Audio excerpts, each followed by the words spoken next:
As for the first question, and that is, has the Mahdi come yet? Then this is an important question, because there are two parts to answering this question. And that is, has the Mahdi come yet? Then there are certain people in the history of Islam who have attributed to themselves Al-Mahdiyyah. They have proclaimed Mahdiship for themselves, and they have proclaimed themselves to be the Mahdi. And we will talk about 5 of these people, 5 of the greatest Mahdis of this ummah, who have caused so much fitna to this ummah. We will talk about them.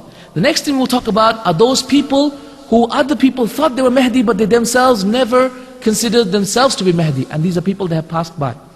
So let's talk about the first type of people, and that is those people who considered them to be Mahdi.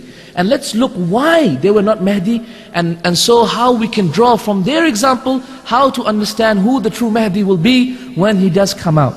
And this is the benefit of knowing who these false Mahdis were and what their characteristics were. The first of these false Mahdis, brothers and sisters in Islam, is a Mahdi by the name of Al-Mahdi Al-Abbasi. His name was Muhammad ibn Abdullah Al-Mansur, Abi Ja'far Al-Mansur. And this is the son of the Khalifa Al-Mansur. So Al-Mansur, who was the Khalifa at that time, he wanted his son to be who? The Mahdi. And so he changed the name of his son to Muhammad, and his own name was Abdullah, so that his son could be perhaps the Mahdi that Rasulullah ﷺ had promised. And the reason why he did this, as Shaykh al-Islam Ibn Taymiyyah rahimahullah mentions in his fatwa, the reason why this Al-Mansur, who was a Khalifa at that time, from the Umayyad Khalifas at that time, the reason why he did this is because there was a man by the name of Al-Insan. His name was Al-Insan Al-Tahir. And that man at his time proclaimed to be the Mahdi. And so Al-Mansur wanted his son to be the Mahdi instead of that man. And so he named his son to be Muhammad in order to make sure that his son would be the Mahdi instead of this other person. And this person, whose name was Muhammad ibn Abdullah Abi Ja'far al-Mansur, he died in the year 169, and he ruled over the Muslims for 11 years. And of course he was not the Mahdi. Why? Because the predictions of Rasulullah ﷺ, as we will come to, were not fulfilled in him, were not fulfilled in his time. The second of these false Mahdis, brothers and sisters in Islam, is the Mahdi by the name of Muhammad ibn Abdullah Tarmut. Tarmut his name was. So Muhammad ibn Abdullah Tarmut. And he is, so first we've talked about Muhammad al-Mahdi al-Abbasi.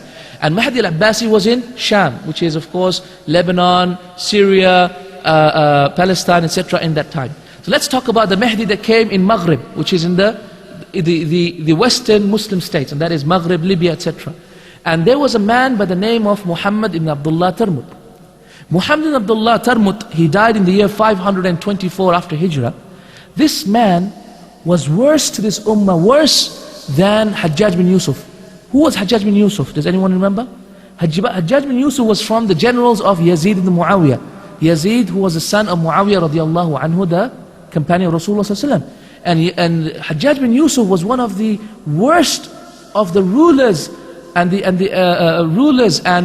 those people under Yazid in all terms.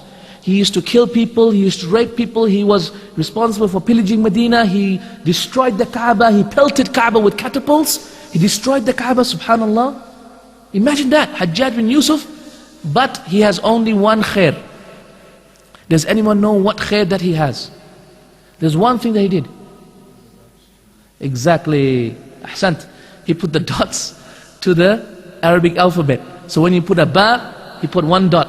And a ta, he put 2 dots. And for a tha, he put 3 dots.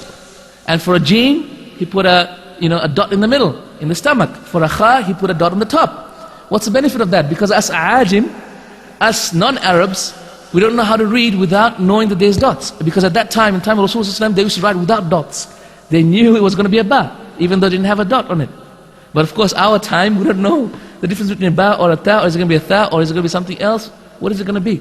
And this is the only khair that Al-Dhahabi rahimahullah mentions that Hajjaj bin Yusuf had. And then Al-Dhahabi rahimahullah mentions that Hajjaj bin Yusuf, even though he has this khair, however, it is drowned in his sins. Let's come back to Muhammad ibn Abdullah Tarmut, this man who proclaimed to be the Mahdi. Muhammad Abdullah Tarmut, he was from the Babars at that time. He was white-skinned, blonde hair, blue eyes, mashallah. Can you imagine that? That's like Abdurrahim Green. Okay? Because who is, by the way, he's a good friend of mine, so I can talk about him, inshallah. Imagine Abdurrahim Green with blue eyes, and that is the Mahdi. Amazing, isn't it? Who would imagine that? And this man, Ibn Tarmut, he was a student of knowledge, so he used to go around seeking knowledge. And it was also reported that he sought knowledge from Imam Ghazali as well. However, Ibn Tarmut, when he read about the Mahdi, he wanted to be that Mahdi that the people are waiting for. And so he proclaimed the people to be the Mahdi, and his ideology in matters of belief was that he was from the Jahmiyyah. The Jahmiyyah were a people who do not believe that Allah subhanahu wa ta'ala has any attributes. So at that time, Maghrib and Andalus was ruled by the people who were known as the Murabitun. The Murabitun were Ahl Sunnah wal Jama'ah, those who used to establish for Allah subhanahu wa ta'ala the correct attributes of Allah subhanahu wa ta'ala. However, Ibn Tarmut, because he was Jahmi, he ordered his followers to kill all the Murabitun. And then he established another kingdom called the Muwahhidun. The Muwahhidun were the Jahmiyyah who were the followers of Ibn Tarmut. In fact, Ibn Qayyim rahimahullah mentions in Manar al-Munif that this Ibn Tarmut was worse to this ummah than Al-Hajjaj. What did he do? Ibn Tarmut, he used to kill people, he used to kill the scholars, he used to rape women in front of their families, he used to cut open the bellies of people who used to believe in Allah subhanahu wa ta'ala. If they said, for example, Allah rose over the throne, etc., they would kill him. If they say Allah hears and sees, they would kill him. If they said Allah subhanahu wa ta'ala speak and he spoke to Musa alayhi salam, they would kill him. And this is how Ibn Tarmut was. And this man, imagine, subhanAllah, he proclaimed to be the Mahdi. So this was Ibn Tarmut, the Mahdi of the Maghrib, of the Maghariba. Then we have a Mahdi who came out in Sudan. A Mahdi, so we have, for example, the Mahdi of the Sham, then we have Mahdi of the Maghrib. Let's talk about the Mahdi of Sudan. Mahdi of Sudan was as well a man by the name of Muhammad Ahmed. Muhammad Ahmed bin Abdullah was a big Sufi sheikh. And whilst he was a student of knowledge of one of the tariqas of the Sufiya, he learnt about the Mahdi. And he wanted to be a grand sheikh. And he knew the only way to do that was to make sure that he could be someone special and more special than the rest of the other Sufi sheikhs in Sudan at that time. So he declared and proclaimed the Mahdiship on him. In fact, he wrote in his books that Rasulullah ﷺ came to me whilst I was awake, and the 4 Khalifas came to me whilst I was awake, and Rasulullah ﷺ told me that Allah and the angels in the heavens and the earth and all the awliya and the salihin from the time of Adam ﷺ until his time would be his helpers, and that Allah subhanahu wa ta'ala had made him better than Rasulullah, better than Adam ﷺ, better than all the prophets, and that Rasulullah ﷺ in fact himself